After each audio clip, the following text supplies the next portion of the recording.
vlog to Bedah Buku with Span University and Coach Shop Jakarta with me, Salsa, and my two friends, Miss Nia and Miss Dewi. Oke, hari ini kita mau membahas buku lagi nih, membahas dan membedah sebedah-bedahnya buku yang berjudul Mindset karyanya Carol S. Dweck.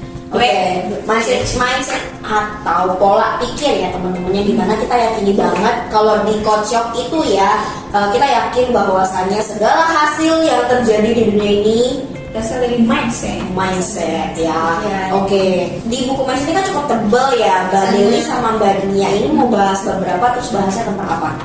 Di bagian-bagian itu ya. Dulu apa kesuksesan itu dan apa kegagalan itu. Oke, mau bahas tentang kesuksesan dan kegagalan apa tuh? Teman-teman sekarang nih. Jadi kalau dari aku adalah kesuksesan dan kegagalan. Kesuksesan itu adalah orang yang memiliki mindset yang tumbuh, dan kegagalan adalah orang yang memiliki mindset yang fixed mindset atau mindset yang tetap. Oke. Jadi kalau versi buku ini kesuksesan atau kegagalan bukan berarti dia berhasil atau nggak berhasil ya, tapi lebih kepada bagaimana dia melihat atau memiliki pola pikir. Ini mana di buku ini dibilang kalau fixed mindset itu orang yang gagal, kalau growth mindset itu orang yang pasti sukses, walaupun dia in reality dia belum mencapai hasil ya. Oke, kalau dari Mbak Dewi sendiri, nah jadi di buku ini kan kita membahas dua judul, apa itu kesuksesan, apa itu kegagalan. Ternyata yang dibahas di judul apa itu kesuksesan itu ada dua tipe, Bu. Yang pertama ada kesuksesan versi growth mindset dengan versi mindset fix atau mindset yang tetap. Iya, his mindset.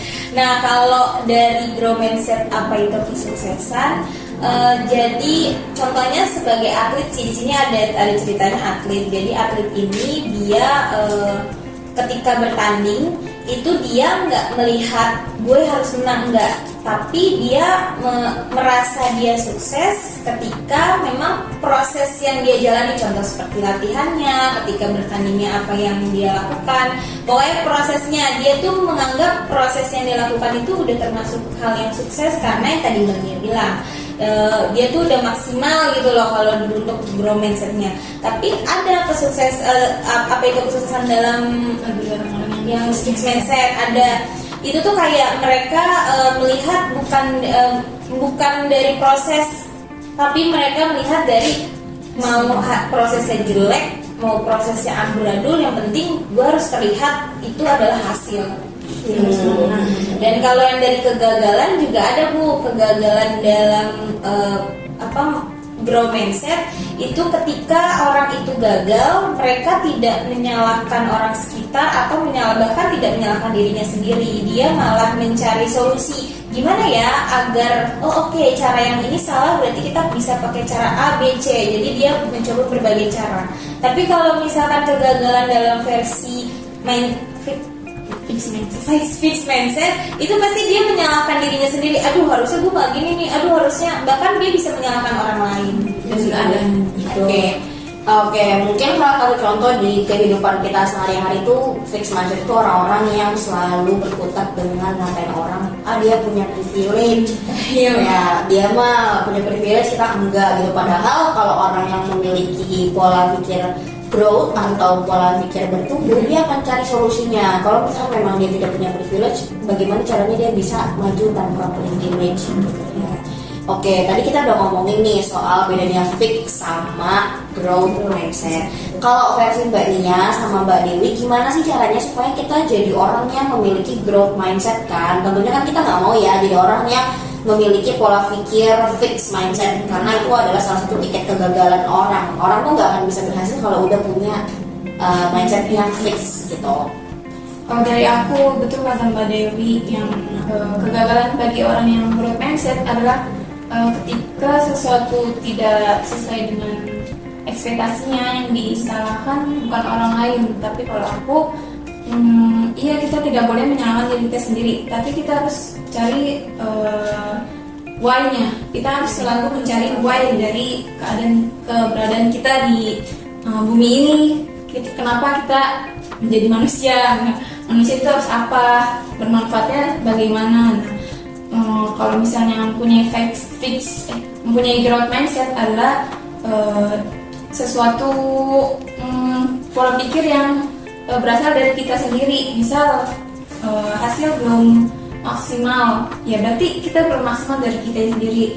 Tapi kalau misalnya kita udah merasa prosesnya maksimal dan hasilnya belum maksimal, ya berarti why nih kita hasilnya belum maksimal. Oh mungkin kurang belajar, oh mungkin kurang nanya ke orang yang sudah berpengalaman, oh mungkin kurang baca buku, oh mungkin kurang baca atau nyari-nyari dari sumber lain.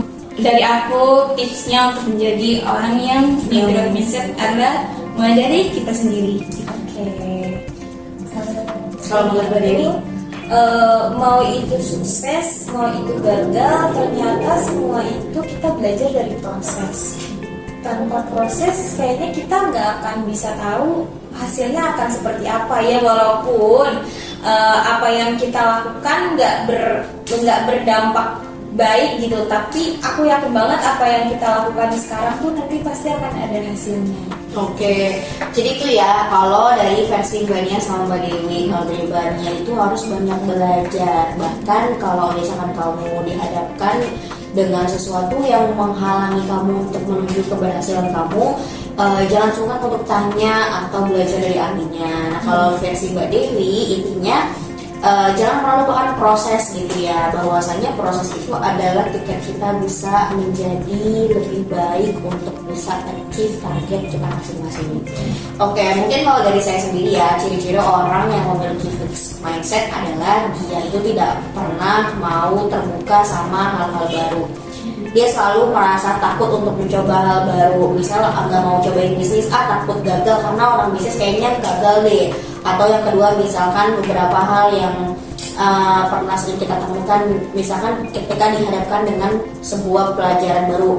Contoh kayak coba deh bidang ini, takut gak bisa, kan gue backgroundnya bukan pendidikan A, kan gue backgroundnya bukan pendidikan B, atau background keluarga gue itu gak kayak gini gitu. Jadi ada banyak excuse banget untuk orang-orang yang fixed mindset. Tapi kalau orang growth mindset, dia akan pikirkan dulu kira-kira potensi dia kalau belajar ini tuh manfaatnya apa, kedepannya untuk masa depan dia gimana dan lain sebagainya. Makanya orang-orang growth mindset itu cenderung punya banyak pengalaman gitu ya, karena dia nggak ragu untuk belajar hal baru seperti itu. Nah terus kemudian mungkin kalau versi saya untuk menjadi growth mindset adalah dengan cara banyak berkumpul dengan orang-orang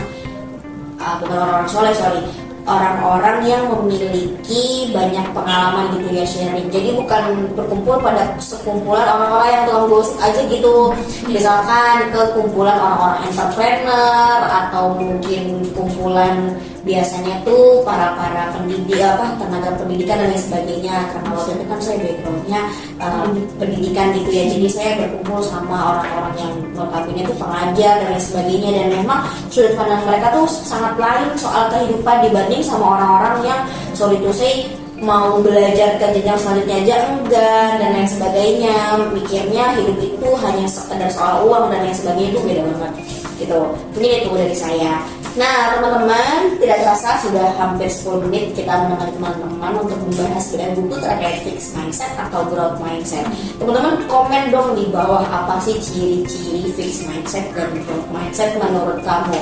Ya, kalau kamu suka video ini jangan lupa like, Comment and subscribe. dan jangan lupa untuk kalau teman-teman cari paket kasir dan lain sebagainya, teman-teman bisa cek di Toko e-commerce kita di Tokopedia, Blibli, Shopee, Lazada, dan juga di offline-nya ada di Kedudukan Mangga 2, Blok A, nomor 6 dan 7. Sampai bertemu di video selanjutnya. Dadah.